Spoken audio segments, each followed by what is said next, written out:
আজকে চলে এলাম আজমিরে। আজমিরে তোমাদের স্টেশনে নামার পর না একটা জিনিস তোমাদের দেখাচ্ছি, শেয়ার করছি। এরকম জিনিস হয়তো তোমরাও লাইফে দেখোনি।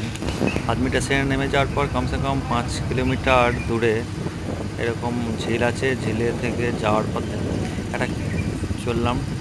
তারপর তোমাদের দেখাবো যে আমরা কোথায় একটা ক্যাফে গেছিলাম, নতুন ক্যাফে। এই ক্যাফেটা কেমন জানো তো, এখানে পেন্টিং করার জন্য পয়সা নেয়, এখানে 300 টাকা করে নেয়। এখানে বসে যে পেন্টিং করো আর পেন্টিংটাকে এখানে জমা দাও।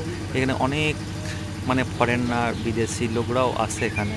এরকম কিছু বিদেশি লোকও বসে এখানে পেন্টিং করছে, আর পেন্টিংটার জন্য প্রাইজ পয়সা দিয়ে পেন্টিং করছে। ওরা সব রং তুলি সব কিছু দেবে, এভাবের মধ্যে ডিজাইন করো, চাই কিছু একটা করো, তারপর ওটাকে এখানে জমা করে ওরা সাজিয়ে রেখে দেয়। দেখো কত সুন্দর সাজিয়ে রেখে দিয়েছে গাছের মধ্যে দিয়ে।